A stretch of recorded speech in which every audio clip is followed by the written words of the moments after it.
अस्सलाम वालेकुम, मैं हूं एहसन ज़फ़र पाशा और आप देख रहे हैं मेरा यूट्यूब चैनल।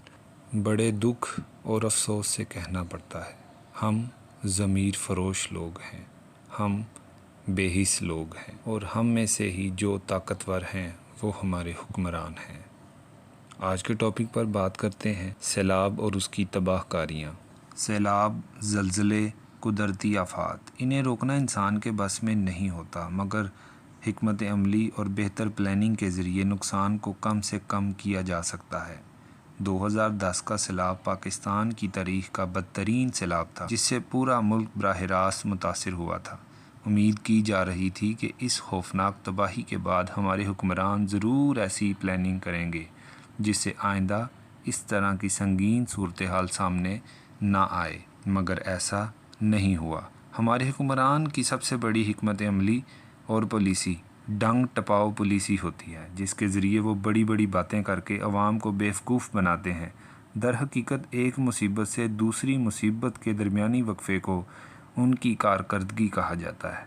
जैसे ही कोई सैलाब, तूफ़ान या मुसीबत आती है, कुदरत की मर्ज़ी और गुनाहों की सज़ा कह के अवाम को इसकी तरफ धकेल दिया जाता है। यही कुछ इन दिनों बलूचिस्तान, सिंध और लोअर पंजाब के लोगों के साथ हो रहा है। पिछले एक माह से जारी गैर मामूली बारिशों और तूफ़ान के नतीजे में डेरा इस्माइल खान से लेकर राजनपुर तक 300 किलोमीटर में जो तबाही मच चुकी है, इसने इस निज़ाम ज़िंदगी को तबाह करके रख दिया है। ख़ास तौर पर तौसा, टिब्बी के सरानी, फाजलपुर, रोजान, राजनपुर जैसे इलाके तबाह हो चुके हैं, जिनके गिरदो नवा ख़ास तौर पर नशेबी इलाकों में कई कई बस्तियां सफ़े हस्ती से मिट गई हैं। जहां कल तक रौनकें थीं, हरियाली थी, खुशहाली थी, वहां आज बदहाली, बेबसी, हर तरफ आलाइशें और पानी जो ज़िंदगी की अलामत है, वो आज मौत का सबब बन चुका है। जहां कल तक कहके थे, खुशियां थीं, वहां आज हर तरफ आहो पुकार, गमों के डेरे और मौत का राज है।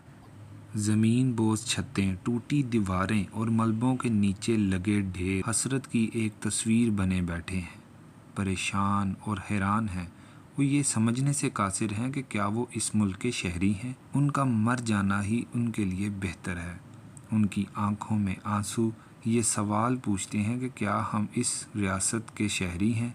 क्या हम रियासत को टैक्स नहीं देते?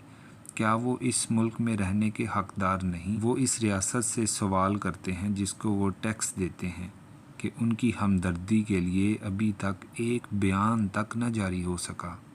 मगर इनको कौन बताए, कौन समझाए कि रियासत मसरूफ़ है, हुकूमत मसरूफ़ है और तमाम सियासी जमातें जो बहुत बड़े बड़े दावे करती हैं, उन्होंने एक दूसरे को शिकस्त देनी है, एक दूसरे को हराना है, एक दूसरे पर मुकदमात करने हैं, एक दूसरे पर केस बनाने हैं, एक दूसरे को गिरफ़्तार करना है। ऐसी सूरत हाल में वो इन गरीब लोगों को क्यों देखेंगे?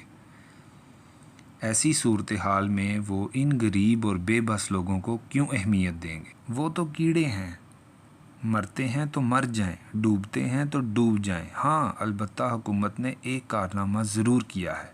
उसने सैलाब की अब तक की तबाहकारियों की अदाद शुमार जारी कर दिया है, जिसके मुताबिक तूफ़ानी बारिशों और सैलाब के नतीजे में अब तक 800 के करीब कीमती जानें ज़ाया हो चुकी हैं, जबकि मुख्तलिफ़ वाक़यात में 1500 लोग ज़ख्मी हैं, जबकि 2 लाख के करीब घरों को नुकसान पहुँचा है।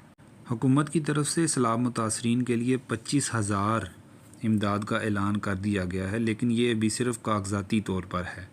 फ़िलवक्त सैलाब मुतासरीन को खेमे, राशन, अद्वियात की ज़रूरत है, जिसमें मरकज़ी और सूबाई हुकूमतें दोनों काम करती नज़र नहीं आती। कुछ फलाही तंजीमें और मुकामी लोग अपनी मदद आप के तहत एक दूसरे की मदद कर रहे हैं। जब तक मरकज़ी और सूबाई हुकूमतें ताकत, इक़्तिदार और इख्तियार की रस्साकशी से निकल कर सैलाब ज़दगान की मदद नहीं करेंगी, उस वक्त तक बहाली नामुमकिन है। ये एक तल्ख़ हकीकत है, इसको नज़रअंदाज नहीं किया जा सकता। इसी तरह 3 से 4 लाख मवेशी बह चुके हैं, जबकि तिल, कपास, चावल, सब्ज़ियों की फसलें और चारा मुकम्मल तौर पर तबाह हो चुका है, जिनकी मालियत करोड़ों में नहीं अरबों में बनती है। और उन किसानों का खून पसीना जो दिन रात एक करके अपना पेट पालते हैं, حالانکہ صورتحال اس سے کہیں زیادہ سنگین ہے۔ سیلاب سے متاثرہ لوگ جب ایک دوسرے کی زندگی اور موت کی کشمکش میں مبتلا ہیں، خوفناک سیلاب سے مقابلہ کر رہے ہیں، تمام سیاسی جماعتیں ایک دوسرے کو نیچا دکھانے کے لیے مد مقابل ہیں۔ کتنے شرم اور افسوس کی بات ہے کہ مسلم لیگ، پیپلز پارٹی، ان کے اتحادی تحریک انصاف، مسلم لیگ کاف اور پورے میڈیا کو ایک شہباز گل نظر آ رہا ہے، مگر ان سب کو سیلاب زدگان کے چراغ گل ہوتے نظر نہیں آتے۔ اس سے بھی زیادہ شرمناک کردار ان ارکان اسمبلی کا ہے جو اس علاقے سے وابستہ ہیں۔ کسی کے اندر اتنی اخلاقی جرأت نہیں کہ وہ دکھ اور مصیبت کی اس گھڑی میں سیلاب زدگان کی آواز بن سکیں، حالانکہ ووٹ کی بھیک مانگتے وقت یہ لوگ ان کو رشتہ دار تک بنا لیتے ہیں، مگر آج وہ دور دور تک نظر نہیں آتے۔ اب بھی وقت ہے، تمام سیاسی جماعتیں، حکومت، اپوزیشن، سیلاب زدگان سے تعلق رکھنے والے تمام ممبران اسمبلی ہوش کے ناخن لیں۔ سیاست ہوتی رہے گی، انسانیت کا احساس کریں۔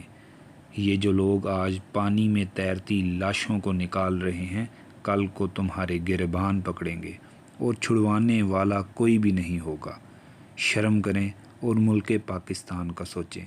پاکستان زندہ باد۔